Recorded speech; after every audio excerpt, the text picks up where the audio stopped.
Willkommen, this is Julia. And this is Shane. And this is Think Plant-Based.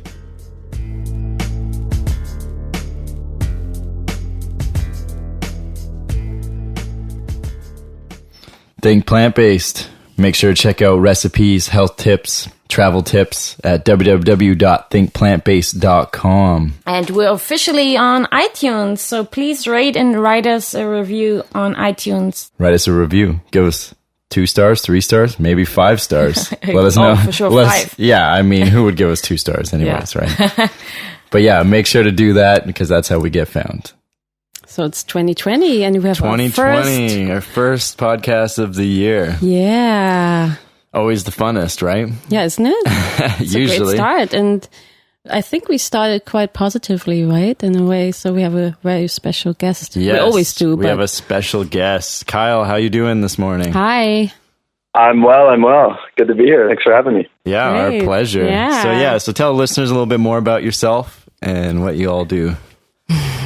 Sure. So I call myself a growth coach, and I have my own business doing that. And what that means essentially is I work with clients on a personal or professional level, and oftentimes both levels, to sort of grow clarity around what's important to them in their relationships and their work lives, whatever is important to them in their life, and how to actually build around that, either building a routine they can put into their life that helps them achieve the goals that bring them meaning and purpose, as well as improves communication with themselves and with others.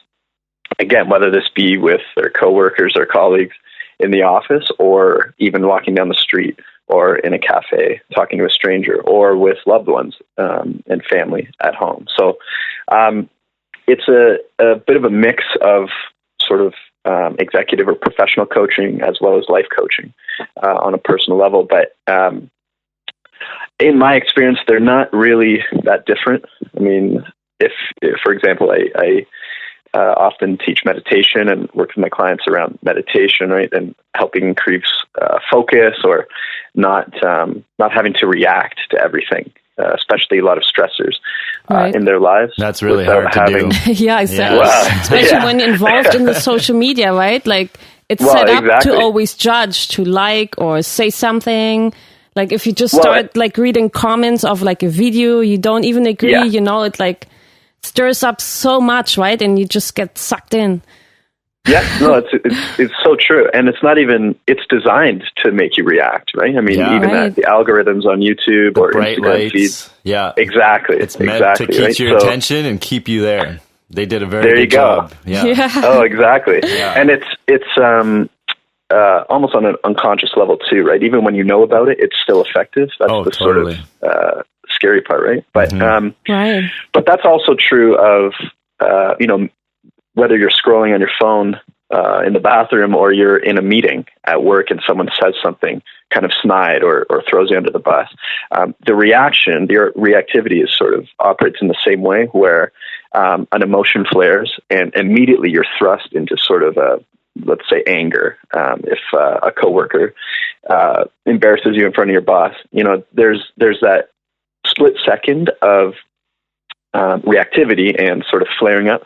But what you do after that split second is so powerful and is actually within your control, right? And that's what I work through with meditation and mindfulness, and just allowing space, of noticing things as they arise, emotions as they arise, and just allowing a little bit of space for them to be just for a second, to give you a little bit more time to respond instead of react. So that's why I say, I mean, whether you're working on mindfulness, for example, to sort of give you awareness as you're scrolling through your Instagram feed, or as you're giving yourself a bit more space to react appropriately with a coworker, or you're trying to build more patience with your children, whatever the case is, right? Right. The type of work I do seems to penetrate sort of every avenue of life. So I love it, and it's I'm so grateful I get to do what I love and work with people sort of every day and make a living out of this. So yeah, it's been a lot of fun, and continuing to grow. That's great. How many years have you been coaching? I actually opened in 2019. Oh, okay. Yeah, so less than a year. So yeah. A whole year. And what motivated you to start in the first place? Like, yeah, well, my educational background is actually in clinical psychology, and I was cool. For years my career path was to become a therapist, a clinical psychologist, and I guess I always had that drive or passion and a lot of fascination around, how the hell does the mind work? Yeah, I mean, we still don't even know, right? We're still learning, constant learning. Exactly. Yeah. And I just wonder, like, I have this thing in my mind, like with the social media now getting so popular, do you feel there's a higher demand? Like people coming to you and they need more help, finding actually more purpose and clarity and the space during the day, because I don't feel we really give us the permission to have the space in a day. We usually fill it up with social media or something. Well, it's so true. And it's actually, yes, to answer your question, but for good reasons, but also for some kind of inspiring reasons, right? So for sure, there's an increase in wanting mental clarity or wanting a little bit of decluttering and space and just going off the grid a little bit and, having some sanity restored by not always looking at a new comment or worrying about what you have to post. Yeah. And that's sort of the darker side. And, there's certainly work that can be done there. But there's also the flip side of that is people get inspired a lot more. People will see YouTube creators doing things that they've wanted to do, or, and we can get into this in a second, but even vegan channels, activists or vegan chefs that are starting something and using social media to start something to make an impact.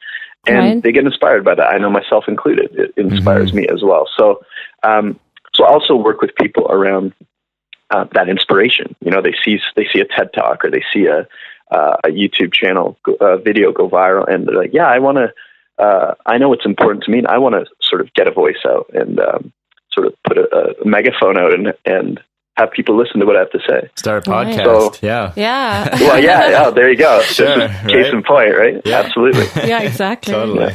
Yeah, for us, it's like really important, like to socialize, to have people on a show, to inspire other people. Yeah, that's But why we really do it. like the eye to eye as well, like I'm also like planning events, I'm a member of the Meatless Meetup.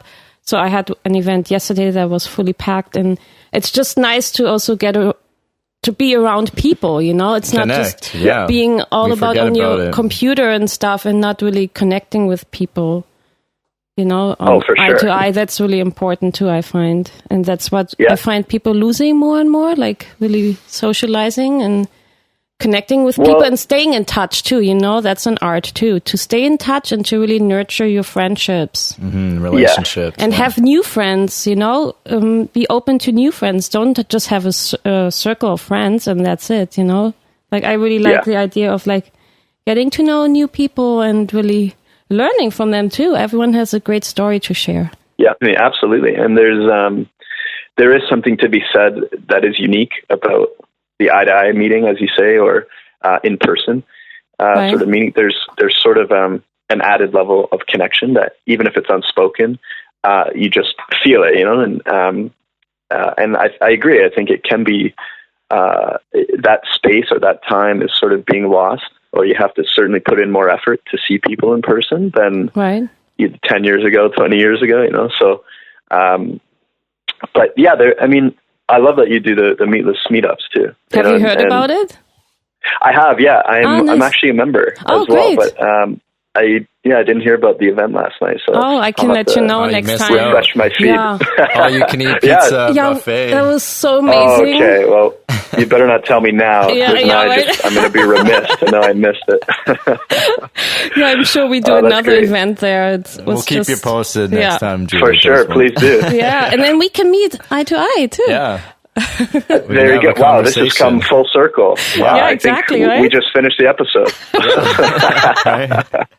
How efficient. Yeah, exactly. Well, yeah, tell us more about your plant-based journey. Like, how did it start for you? Well, it depends how far back we want to go. I think the easiest all the way back story arc all the way. Oh yeah. So you can miss Tuesday, May 5th when I was born. Shorten it, May 5th. Precise. So yeah, I guess it kind of actually started when I switched from clinical psychology to coaching, and I love clinical psych. I think clinical therapy does a lot of good for society, is important and is needed. But I noticed that everything I was learning in school was really useful stuff. I mean, it wasn't just learning about disorders or certain maladies, but even things like social psychology and how to be in group with people, or how to manage your time and how to put habits into place, how to follow through with goals. And right. I thought, this is useful stuff for me, my parents, my friends, pretty much everyone I know, not just 10% of the population, roughly 10% of the population that is quote unquote suffering or, deemed with some sort of disorder. So I kind of thought, well, what can I do with this? Psychology has so much to offer, and everyone is essentially a psychologist. If you have a mind or a brain, and you're conscious, you're in some way experimenting with it as you go through life, right? So I thought more about that and got into sort of the field of wellness, or at least moving from a disease model of healthcare, treating symptoms and just looking at what's wrong, to a wellness model of healthcare, right? Which is not just looking at what's wrong, but what's working well. And it's not just about treating symptoms, but preventing the causes in the first place, eradicating those causes. Right. So anyway, that was sort of in my head at the time, and I continued with my schooling and my training. And as I sort of progressed on that route, I thought of other areas as well that affect well-being. So not just understanding your psychology and setting goals, but things like physical exercise and working out and getting enough sleep and getting enough proper, adequate nutrition. And I was sort of, I had a bit of a research background, and I love digesting articles and analyzing stats and going through different methodologies. And I was also into biohacking at the time. So little tricks you can do that are sort of empirically supported, but that actually give you a cutting edge, give you an advantage to your lifestyle. Yeah. So this is a whole big cocktail of what was going on for me. But I remember this was about maybe 3-4 years ago. I was working out pretty intensely, and I was putting a lot of effort into my body, into my physical exercise, and so much so that I had pretty much maxed out every calorie I could use in the gym. So I had to look elsewhere for how can I continue to sort of optimize this. So I looked into sleep first and how to improve my sleep, and noticed I was getting, probably for all throughout university, even towards the end of high school, averaging about 5-6 hours of sleep a night, maybe. And I thought that was fine. I have never drank coffee in my life. I've tried it, but I've never drank it as a habit. So I'm used to just waking up tired and kind of carrying that feeling out throughout the day. But I have nothing else to compare it to, right? So I looked into that and I thought, wow, if I get even an hour and a half more of sleep each night, it makes such a difference in my day. So that was sort of my hypothesis. Right. And I put it to the test, and it was true. My functioning went up, and I woke up not feeling tired, which was kind of strange for me.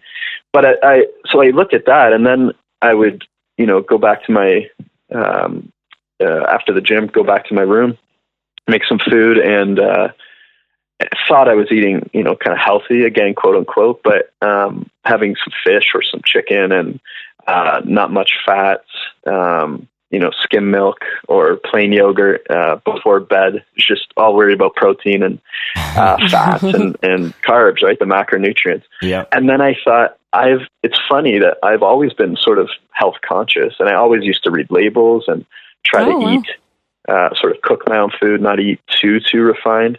Yeah. But then I never really looked at any research. It was all sort of maybe common sense or secondhand research from friends. So I finally looked into it a little bit and just watched some YouTube videos on nutrition and diet. And I remember, I think it was your episode with Matt in the intro, you were talking about there's a lot of information out there, eat more meat, eat less meat.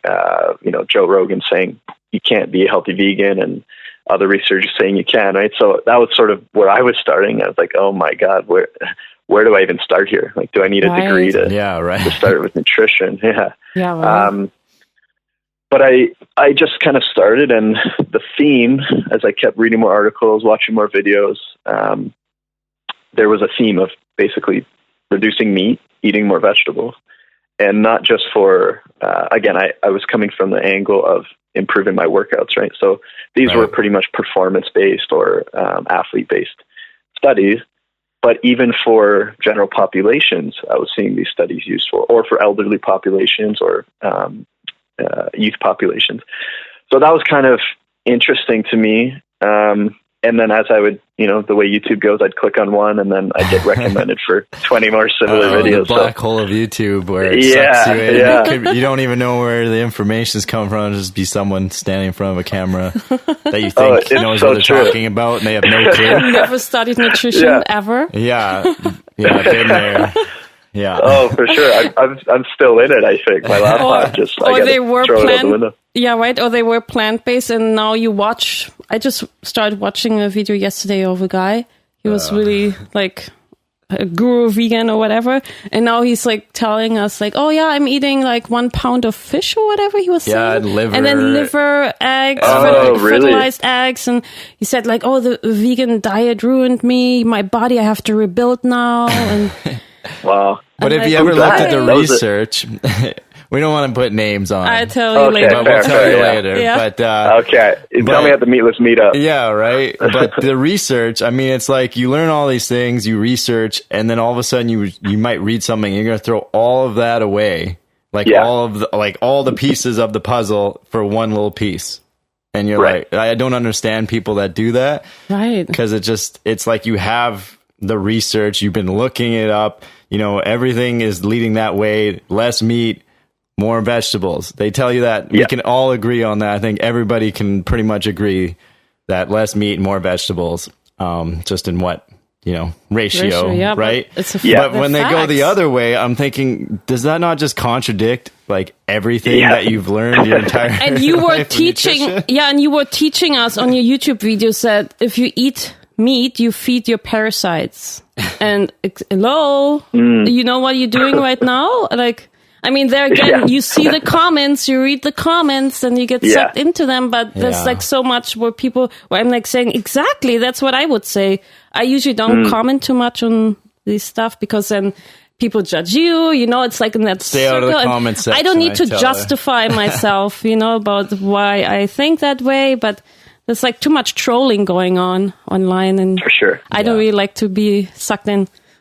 I have better things to do. Yeah, we can put our energy towards more positive things instead of fighting someone who won't listen to evidence-based research or scientific evidence. So some people just believe what they think is true, right? Like once they think, oh, I'm thinking this one, so it is true because I'm thinking that. So you can fight that off. Like, good luck. Yeah, it's so true. I mean, you can't. How do you reason with someone who doesn't value reason? Exactly. How do you argue with someone who? What evidence can you give someone who doesn't value evidence? Yeah, exactly. Right. That's where I said. I said, well, tell me what would make you, believe whatever I'm telling you. And if they say something and I give it to them and they still discredit it and it's scientific evidence, then I said, I'm not even going to talk to you because you won't even take science at face value. So what's the point of debating? Which is huge, right? Yeah, exactly. Well, and that's one of the. It was sort of surprising to me, or I wasn't expecting this would be something that I would cover in my own coaching and in workshops I give as well. But there's financial literacy as well as statistical literacy. They're not really taught in schools. Right. What does that mean? Unless you specialize. Can you explain Sure, more? Sure. So financial literacy is even in high school, having like a basic course on money management, or how to track your spending, or how to create your own budget. Just anyone can use that, right? Right. And if spending and your finances is such a critical, not the only thing, but a critical component to well-being, having financial stability at least, how is that not being taught, in schools? But I think the same is true of statistical literacy, and not just being able to understand what average, the difference between median and average and standard deviation, but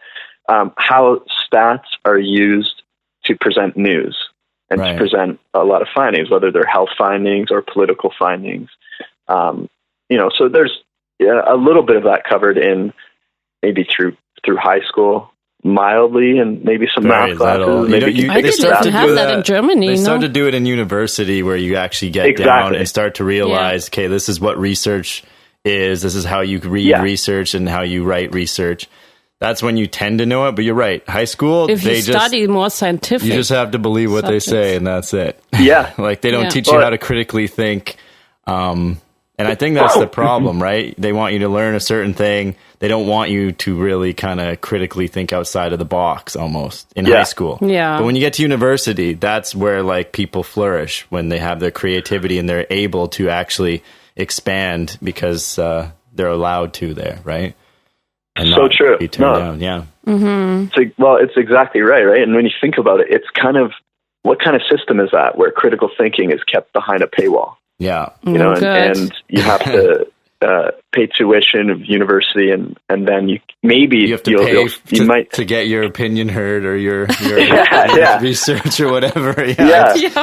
Sounds a little different, but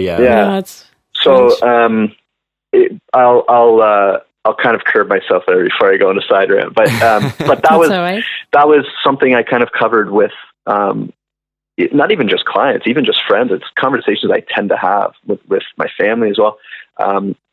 How do you sort of take information at face value, or how do you use critical thinking, as you were just saying, Shane? So, that was very important to me throughout my academic career, and I was basically reading articles and being trained how to review information like that, and how to process different methodologies, statistics, and broad claims. So that was sort of my background at the time and my obsession. So, and because of that, it took me about, I think, between 6 to 8 months to actually make the transition to start eating plant-based, because I think about 6 to 8 months before I made the transition, I came across maybe the first article on something to do with fish. I think it was around fish oils, and then mercury levels and heavy metal levels in fish. So that kind of caught my eye. And then that led to another article around fish protein, and then animal protein, and the quality of protein that you're getting, not just the quantity. As I was obsessed over quantity for sure when I was working out, overly obsessed. And I think I was getting trying to get between 150 to 200 grams of protein a day. And I'm like 5'9". I used to do the same thing. 160 pounds. So, and now I don't even have protein powders or anything now. Yeah, me neither. It's wild. Oh, wow. And I'm healthier than I ever was. And stronger than I ever was. I feel like I'm healthier and stronger. And if I have a bit of protein powder, I'd maybe get a bit more gains. But I honestly think I'm on a good path. You guys sound similar. Yeah. Yeah, I feel like we have the same kind of journey that we kind of were on. Yeah. Interesting. Well, and it was looking back, it's crazy to think, right? It's just the things that you'll do when you're. I didn't build any more muscle than I did now, and the bro science said more protein equals more muscle, and you get it in your head, and then you realize you're like, well, why am I eating all this protein? I'm not building any more muscle, to a certain extent. It's only a threshold of how much, then it's just wasted. And it turns into fat, anyways, when you have too much protein. So. But the protein companies are smart. They know that you should take more and more, and they bro scienced it so that people would buy more and more protein powders, which technically is a byproduct of the dairy industry. Oh, the way that they were going to throw it away anyway. Exactly. So, boom. Very resourceful companies, I'll tell you. They are. Sneaky. They use psychology again. NLP and stuff like that, we know. Don't get me started about the gelatin or the other byproduct. Oh, right. And then sell it to kids. Collagen sell now. it to the bodybuilders and sell the other stuff to the kids. Yeah. Anyways, I don't want to get. Okay, well, we'll have to have another. That's more another about the gelatin, right? The gelatin and candies, and then sell it to the kids, right? Who's eating most candies? Probably kids are wanting it, right? Marketing. So that's a very, like, nothing is wasted in that industry for sure. Oh, all the byproducts, it's all money, right? It makes money. But they sell it to you in collagen.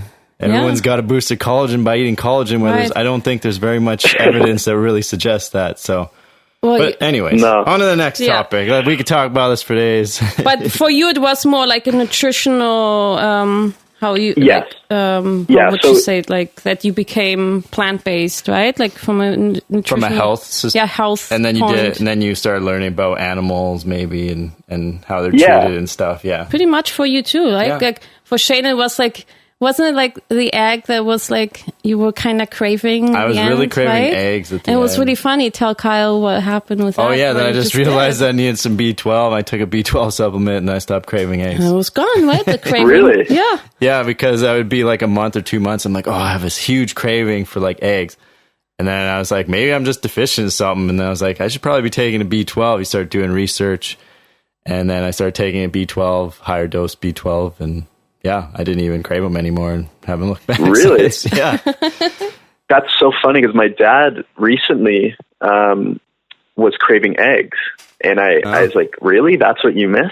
And he's like, I don't know why. I just miss like a good scrambled egg. I'm like, tofu scramble is maybe the easiest vegan thing to make. So I made that for him and it kind of did the craving away. But maybe I should have sprinkled in some... actually, I used a lot of nutritional yeast, so maybe it was. Maybe, do you use like the black salt for the scrambled eggs? That's really amazing. It has a very eggy, like the sulfur coming out. You know, that you use this one too.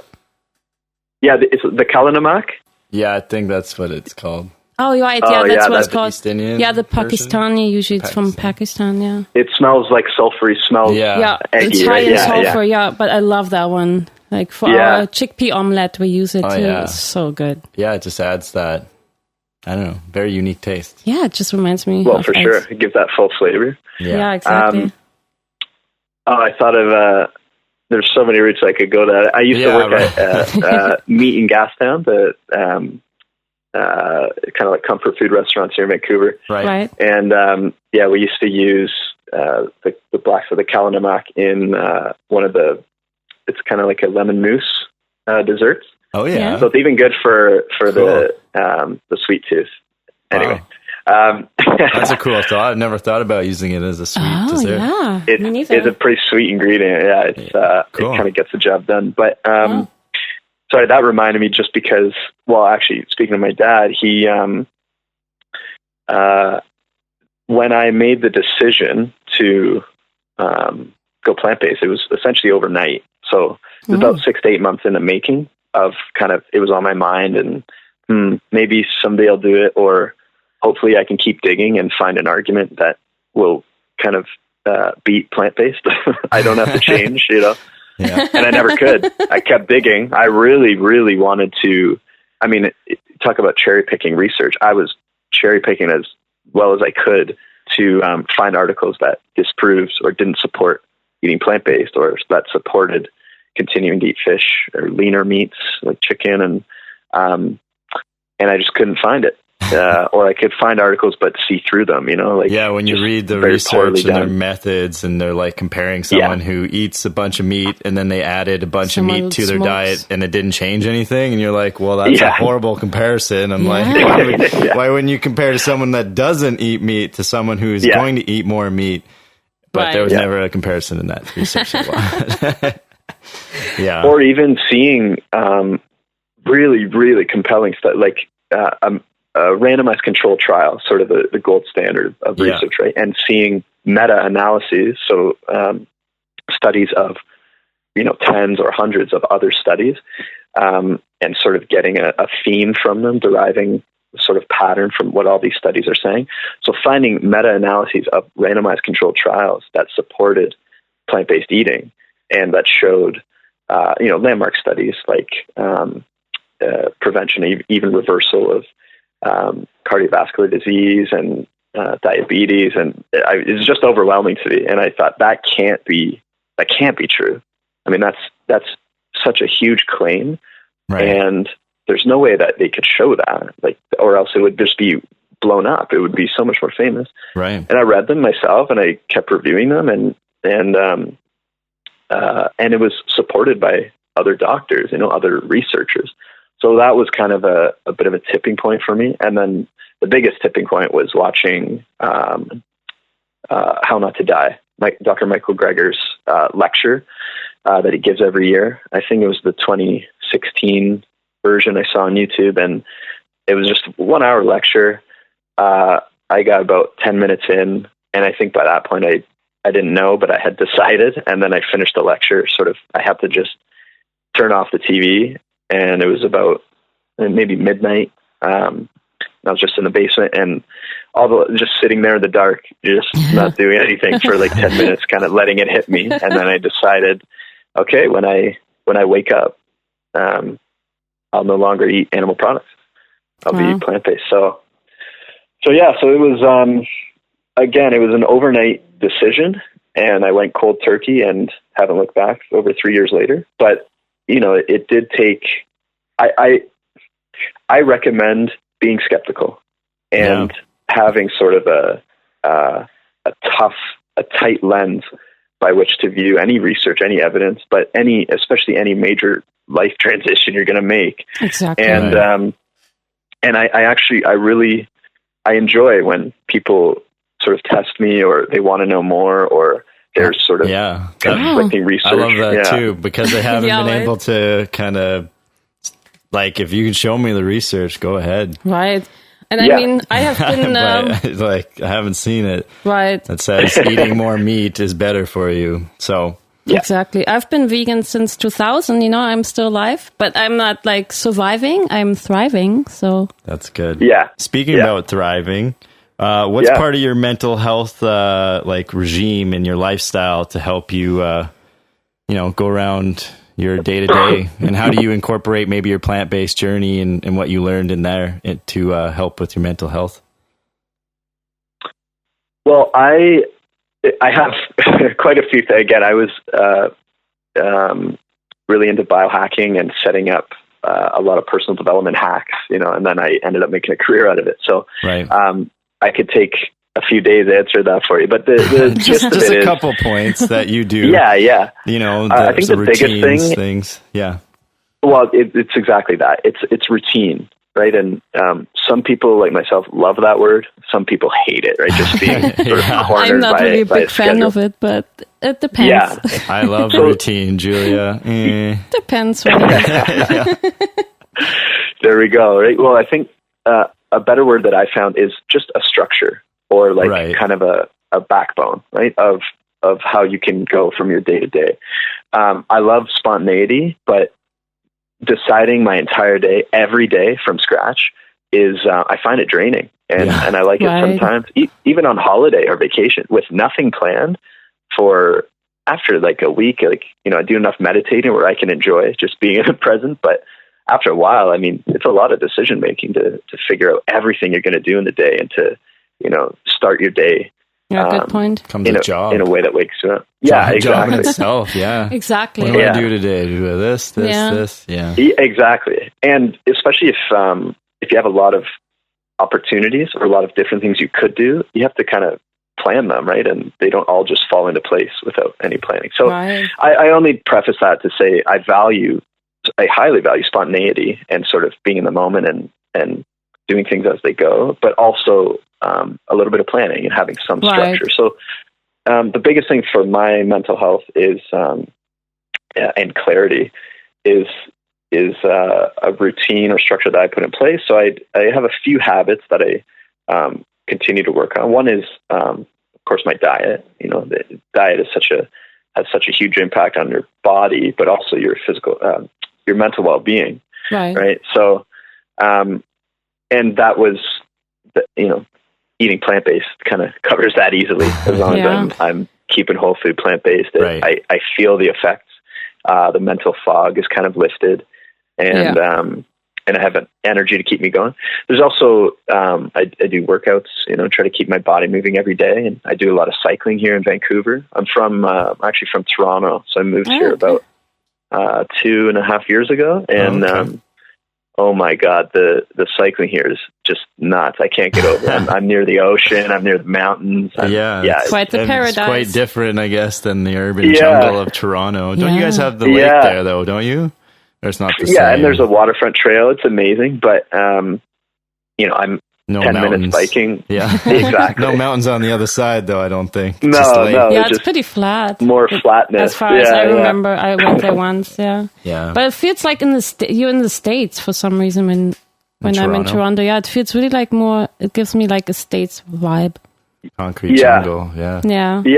Well, and that's another thing, right? I love urban density and being around people and a lot of things to do. And I miss Toronto for the size. Right. But that's another part of my routine, having some sort of like social outing or some sort of contact with other people as part of my day to day. I get that through work as well, but more even on terms of seeing friends as well and not being on the job.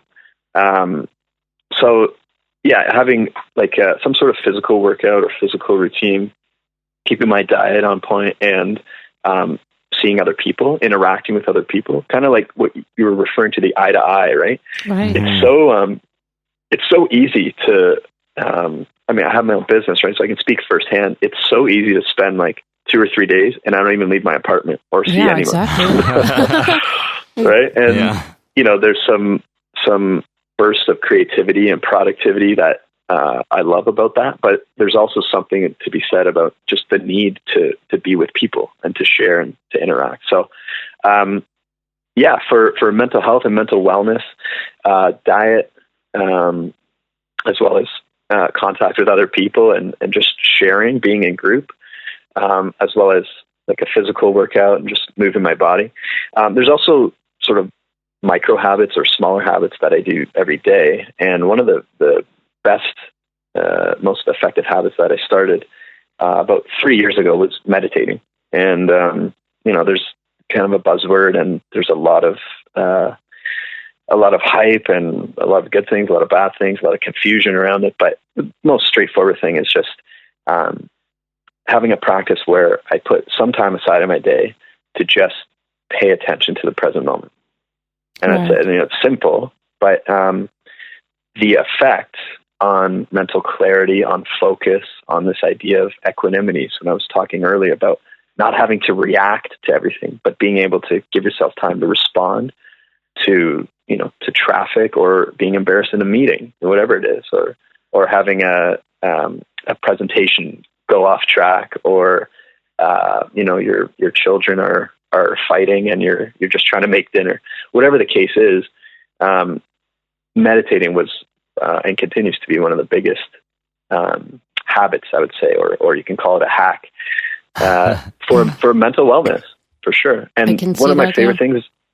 Yeah. Well, my favorite thing about that one in particular is it also improves the people around me, or it improves or it contributes to the well-being of those around me. So when I'm not overwhelmed and when I'm more patient with people, it just kind of sets the atmosphere better, right? They can enjoy their time with me more, and it impacts their mental well-being. Or if I'm always irritated and kind of snappy, that impacts my mental wellness as well as the people I'm around, right? Exactly. So definitely.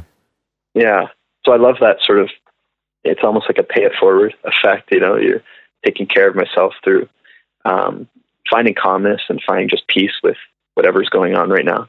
And that bleeds out into the people I interact with as well. Again, that's quite clear in my coaching. Right. I'm a better coach when I'm more stable, and it doesn't matter what is being said at me. I can be with it and be with the person.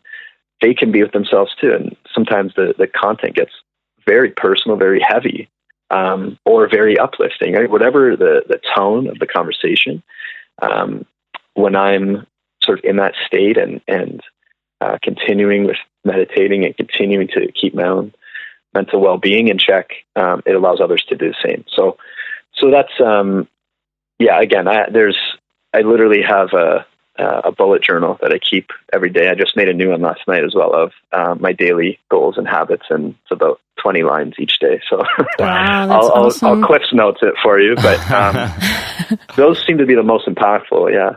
That sounds powerful. So I have another question about seniors, because I find they have a more harder time usually to keep mental health, because they don't really like change too much. And like, what do you suggest for them? But like deep inside, they kind of want to change, but they're scared, but they still feel stuck, because they're not really willing to change and work on like getting motivated and have purposes. I'd say sometimes when you get older, you lose your hobbies, you just tend to have more a simple life. You just want to watch TV, eat and sleep and go outside for a walk. Right? That's it. I just want to clarify, you said seniors, right? Yeah. Like a senior population. Yeah. Well, it's so true, right? And most people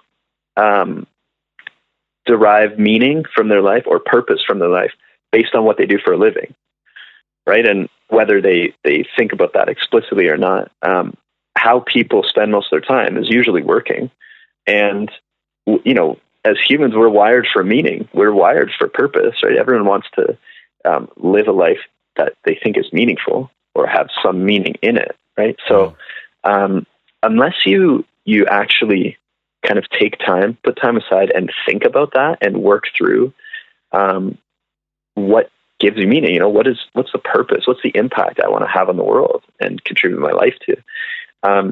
Unless you take time to do that, it's very easy to lose sight of, right? So it's a good point. You've reached the age of retirement, and everyone thinks it's freedom, right? And the and most common like, thing. What do I do? Yeah, what do I do? Yeah, exactly. I don't have a purpose. There's no structure really in life. Exactly. Yeah. And it's funny that we were just talking about routine, right? Some people love it, some people hate it, but most people, everyone values freedom for sure, and the ability to choose your own schedule and to choose your life essentially and how you spend it. But wait till you retire and you have no, you have 40 weeks, 40 hours of your week back, and I can't even imagine really. Like, it's wild. I don't know what I would do. I'd go crazy. I'd have to make a routine of something. Shane just stayed like at home on Wednesday because of the snowfall. He was like, okay, I gotta get out now. I gotta shovel out the snow. I can't stand it. I can't be in here anymore. Yeah. But and we're in the era of Netflix too, right? I guarantee you, no matter how much you love Netflix, after that first week or month, like you've pretty much you've seen all of the internet by that point. I mean, there's something you're going to be left with, the question of not just what am I going to do, but why am I going to do it? Why am I going to do anything, right? Because there's certainly a lot of things you can choose on how to spend your time. What should I do today? You can find a litany of answers online or through friends or make anything up. Right. But the underlying question around all of that, and this tends to be true with senior populations who have either just retired or their loved ones have died or their friends have passed away, where they're kind of left forced to look at the self. Well, why am I going to do anything? Like, I could, I don't know, I could go play pool today, or I could go do acro yoga or, whatever it is. But why do I want to do that? Right. And I'm actually glad you brought this question up, because that question is true regardless of your age. That question, that underlying question, why am I going to do this? Right.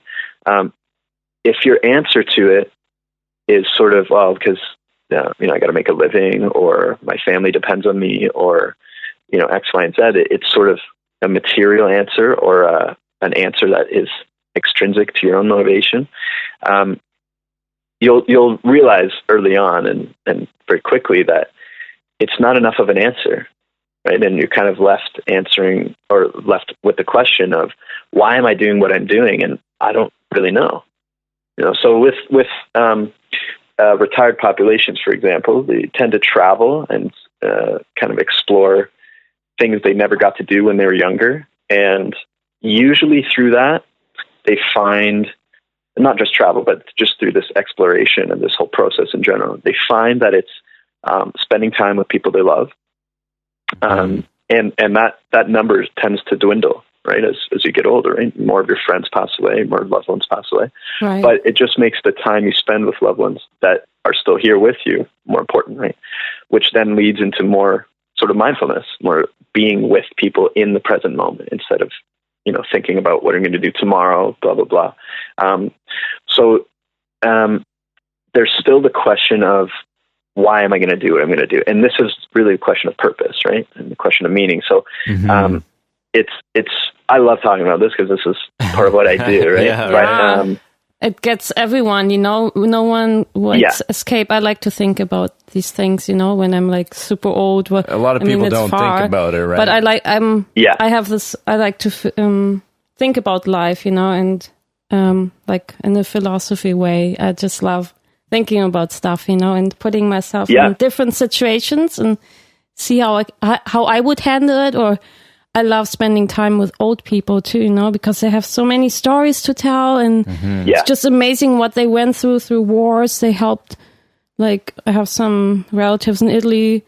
I mean, he died like when he was 96 or something, but he told me stories where he helped people in Africa, build a village and stuff like that.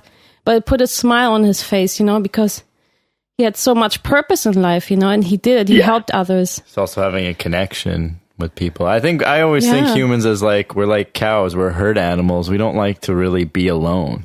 But there are. I know some. There is, but from what the research we've seen is that community is very responsible for how long people live. Yeah. I think it has a huge effect. So, I mean, those people might be there living by themselves, but we're talking about the majority of people probably like to be around people. That's why we live in a giant city with giant millions of people. Yeah. Right?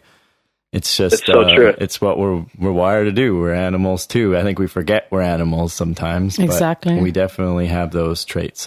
Right.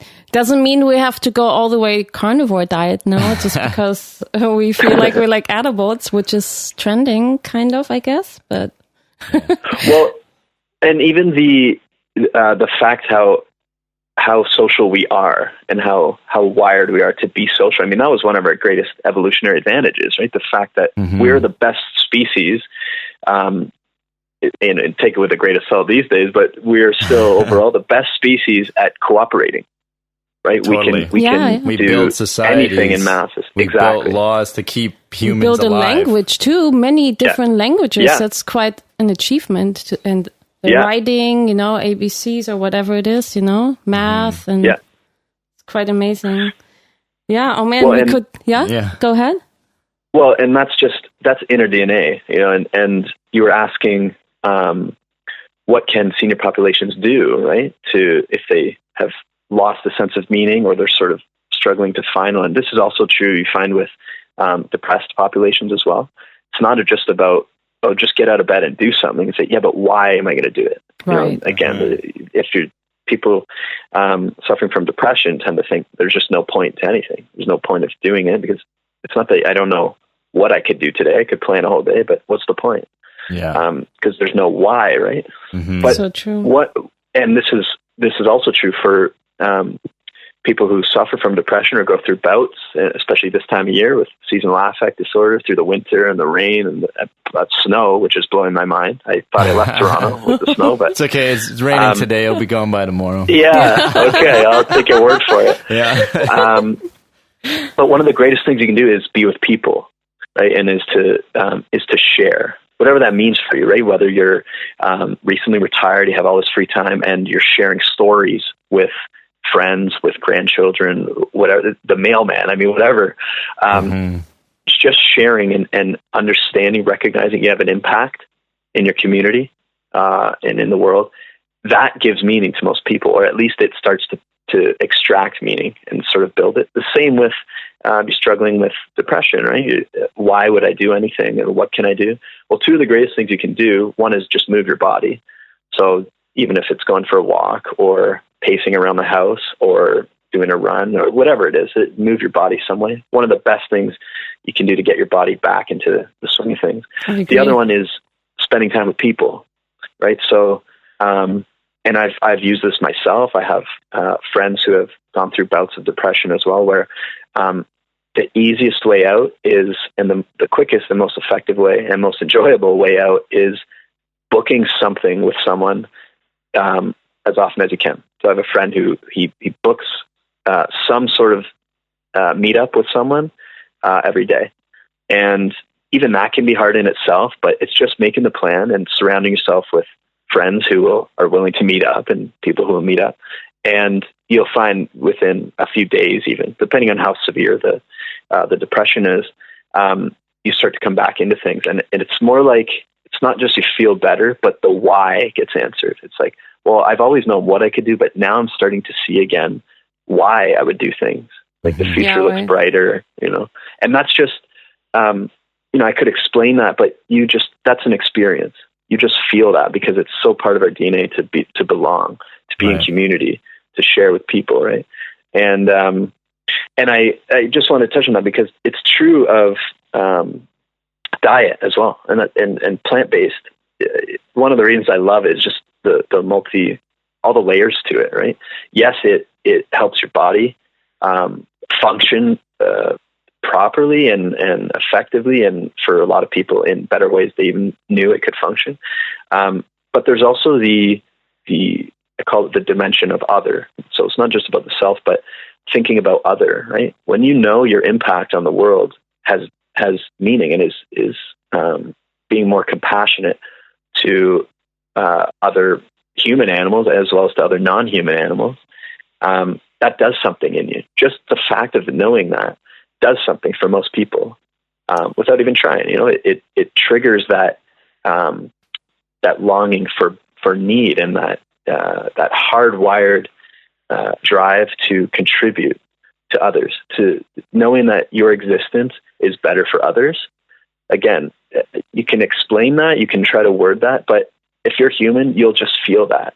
Right. That will have an effect on you, knowing that the impact you're having in your life is bettering, is helping others. So true. Right? So, or even things that you can't change, you got to accept it. Say if we all die or our loved ones. Like I remember when I was 3 or 4, I was already contemplating about it. Are you all guys gonna, I grew up in a big family and I'm thinking, are you all gonna die first and then I'm the last because I'm the youngest? I mean, it's not always the case, but I was scared of that. And sometimes I'm still thinking of it, but that's part of you got to accept, right? And you can't change it. Everyone's going to die, I mean, some going to die more in a sad way than others, but.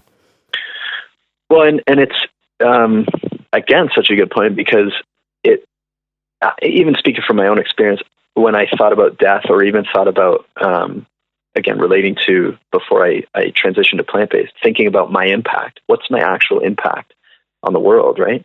I have my own values, but how do my behaviors align with those values? And to understand that, I love living, I love being alive, but then to find out, well, it's not going to be forever. I'm going to die, and everyone I know is going to die.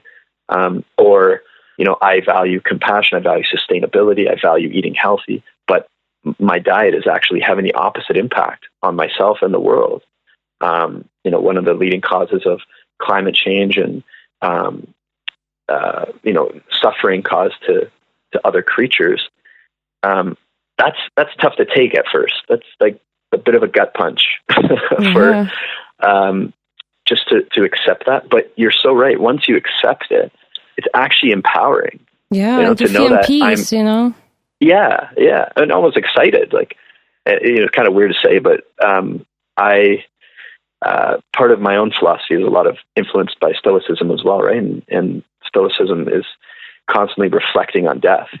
Wake up in the morning and I tell myself, okay, I could die today, but it's not from a point of negativity, but it excites me. It's today could be the last day I'm alive. How do I want to spend it? Wow. So, and I have some choice over how I can spend it, right? I can go meet up with that person today, or I can blow them off. I can follow through on those plans, or I could. Or you spend all your money in the bank. Why not? Could be your last day. Yeah. Well, there's again, the structuralist of me, or the routine guy in me loves to still plan forward, but right. But I mean, the point is, I find it empowering, right? And the same is true and why I was excited and it did it overnight, and I was excited to tell my parents to go plant-based, was because, in any election, I vote with my ballot, right? And I have some say in the matter, however small, right? Well, the same is true. Anytime I eat, I vote with my fork, right? So I can think about the impact that I'm not just having in my life, but I'm having in the world, and I can make huge changes just with my fork, just with what I put in my mouth. So I find that really empowering, and even almost more empowering than voting in a democracy. I do it way more often, and I don't have to be 18 years or older. Yeah, definitely. I see that too. Yeah. So is there any exciting future plans, and where can the listeners find you? I have a few things on the go, quite a few projects. One is I'm expanding my coaching frontiers through more international clients as well. So nice. So I'll make sure to put you up on a website. Yeah. So that'd be great. Yeah, for sure. Well, I was interested in just learning another language when I first traveled a few years back, and my first time traveling, and came back, decided to learn Spanish. So I'm sort of launching into Latin American markets soon. Oh, great. Which will be really exciting, and it's just fun to more and more realize wellness is wellness wherever you are, and every culture gets that, and there's nuances, and just a lot of fun there. So I'll be expanding my coaching practice through there. I'm also and I've kind of had this realization a few months back, but I realized I love working with vegans, with people who think about the impacts they're having on the world and want to grow that impact. So part of a newer direction for my coaching business will be geared towards vegan entrepreneurs or people who want to help transition their current businesses to through a plant-based lens, either switching to vegan products or catering to vegans. That's awesome. So that's kind of exciting. That's nice. That's a great. I actually have an interesting spot for you. Like, we have speakers on our Meatless Meetup sometimes. I don't know if you know Visanto Medina. She has a co-op, and maybe you can talk there sometimes. Have a talk. And she usually has people that have talks and stuff like that. We should definitely hook you up there. It's really cool. Co-housing that would place. be fantastic. Yeah, I can see people getting interested in that too. And for sure. Especially the mental health aspect. Yeah. Well, and that's sort of the core of who I am, right? So it's always fun to meet people and sort of keep it going, right? But that's my coaching side, the professional side. I also have a few passion projects of leading some meditation workshops. So in the works of bringing that to companies like Lululemon, and just sort of keeping this conversation going and combining it with yoga. But I also want to do that on a public sector as well, public scale. So let you know if any of those workshops come out. But the one I'm most excited for is an online plant-based meal prep course. There's a mouthful, but cool. We're in the works of making that probably released by 2021.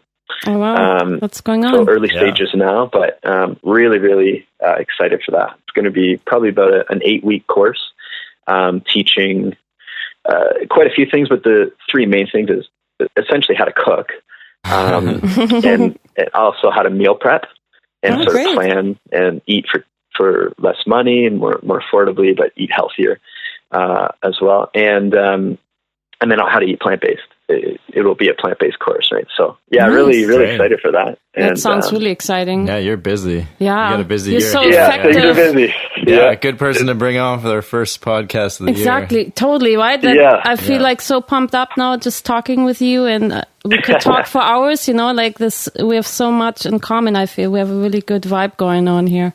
I love it. I'd love to meet in person as well. We should. Definitely. Grab a coffee. I know the only thing as well, you asked where to find me. It's pretty simple. I'm Kyle Shea Coaching, all one word, pretty much on all social media platforms. My website is kylesheacoaching.com, all one word, and that's Shea, Shea. So you can send me a message on Facebook or an email. at info@kylesheacoaching.com. Visit my website, whatever you feel like to. But I'm around, easy to find, and this was a lot of fun. I really enjoyed, as I said at the start of the show, what you're both up to. Yeah. That's great. Well, thanks for your time, to spend with us and to inspire our listeners, it was amazing, and keep on doing what you're doing, because you're really on a great path, journey, whatever you want to call it. Definitely. I appreciate it a lot. Yeah. And back at you. Thank you. It's important work. I'm actually, I'm on my way in about an hour to Cube of Truth to do some vegan activism. Oh, perfect. If any of your listeners are familiar, then they'll know where to find us. But it's 2020 has been a good year. Yeah. That's awesome. Well, thanks for being such a light to this world, and beyond, and keep on doing what you're doing. Yeah. It's great talking to you. Thank you so much. Yeah. All the best. Thanks to you both. Yeah. You too. Take care. Ciao.